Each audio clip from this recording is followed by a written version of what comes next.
Daddy! Oh, Ano? sabay-sabay na. Parang kang pumayat ah. Kakatae. Sakit ng tiyan ko kakatae. So, sa tubig sa... Makapagpahinga lang tayo. July 1. July 1st. July 1st.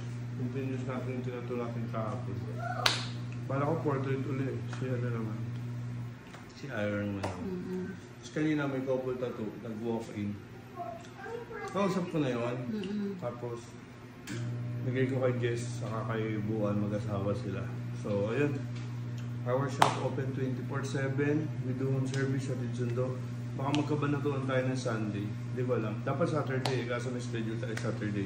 Yung Saturday ko, mami. Nag-usap kami. Gusto niya kasi car tattoo. May medyo malaki yung ipapaano niya. Sabi ko, ganito na lang. Package na lang natin. Kuha ko ng room. Tapos hatid sundo na kita kung sa airport kasi siya magagaling eh. So, tapos dadaretso siya uwi. So, mangyayari, sundin ko siya sa airport. Punta tayo sa motel lang. Tapos, package na. Ayoko kasi ng ganon. Kahit yung foreigner, 2 beses ko siya tinatuan. Pabalik na rin siguro yun. Susundin ko sa airport, natutuan ko. Pabalik ko sa airport, all in na yun. Walang hidden charges na, depende kung gusto mong na-satisfied ka, may mga ganun eh, nasa-satisfied. Oh. Si Pitman, 5 best, 6 na best ko na siyang tinatuan. Even yung mother niya, si Mami Tracy, nagustuhan. Kasi sabi niya, hindi pala lahat ng Pinoy nag-abuse. So, natutuwa sila. Ang malupit na, nagtitip pa. No. Diba? Always ano lang, isigaw mo sa mundo kung ano yung offer mo. And then, pag binigyan ka ng... Ay! Andiyan ka pala! Ayun, nagtatago ka pala. Kiss mo na ako. Ano yun? Tatago pala siya. Lagi ko si kinig si Irie. Irie, kiss na ako. Gusto ko. How's your first day? Kaya naman pala nagtatago. How's your first day, school? Good. Ano ba sasabihin ko? Focus ka lang sa linya mo. Huwag kang may kanta ka sa bugoy eh. Parang nag-stay sa linya at hindi nalito. Di ba minsan tayo ganun, mami? Out of focus. Kami kasi ni Jai, marami na kami pinagdaanan. Nung nalugi-lugi, nagtayo kami ng mga sapatos, tsinelas. Nung hindi okay, di nun eh. Nag-sumitibak 1, sumitibak 2. Tapos nag-grocery, nagbilyaran, naglugawan, nag-tricycle pa ako. Nag-condo. Papasok pa nga sana ako sa Fern eh.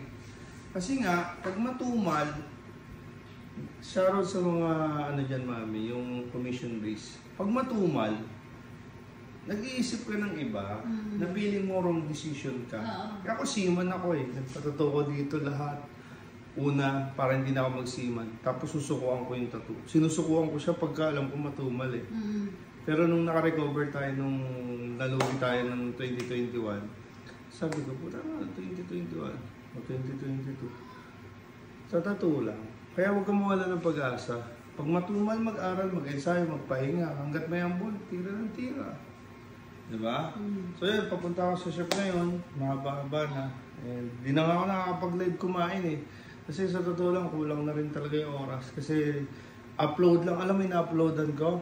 Chris Mark Manipol, Mewo TV, Mewo second account, third account, fourth account, Instagram, TikTok, YouTube. 8! Kumakain na ng oras yun. Halimbawa upload ka.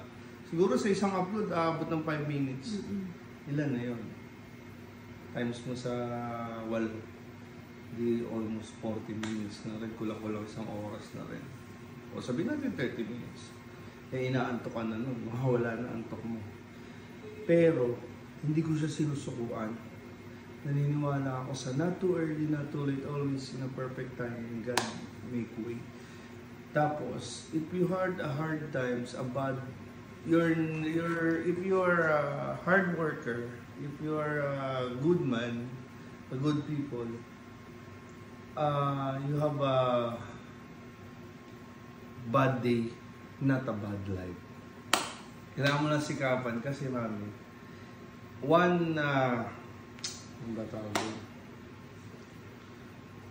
good year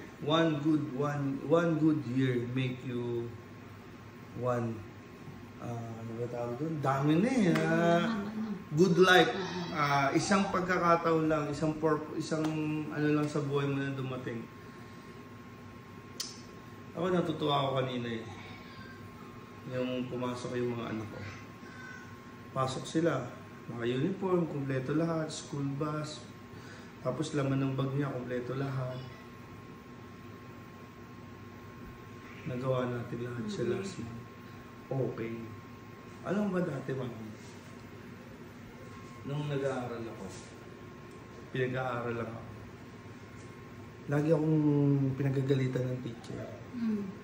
Kasi, pag siya magtuturo, may activity, kuhiramin ko pa yung libro ng classmate ko para magpa-xerox ng activity. Pinagagalitan ako noon na, mani po kaya. Hindi nila naunawaan. Wala kang pambili ng libro. Mahal pa naman libro. Ang pambili ng libro, yun ang buhay namin Mahal dati. talaga ng libro, di ba? Pinag-aaral kami ng tiyahin ko. Sige, pag-aaralin kita. Pero hindi kasama libro nun. Oo. Minsan hindi kasama baon. Minsan hindi kasama uniform. Pero, pinag-aaral ka na. Diba? Tapos, teka lang, last na. Tapos ngayon, nakapagsuot ka na ng maayos na damit. Bibili mo Alam mo yung dati? paano gusto niyo. Kailan kami nakakabili ng damit? Tuwing Pasko. Pasko. Bago mag-Pasko. Sapatos na sakto na pang Christmas party yun. Yun na yung pang Christmas party mo. Pang Pasko. Yun na yung pang Pasko mo. Yun na rin yung Bagong taon. bagong taon mo. Ito yan. So, pagpatuloy, babaguhin ng sipagang Pangarap. buhay.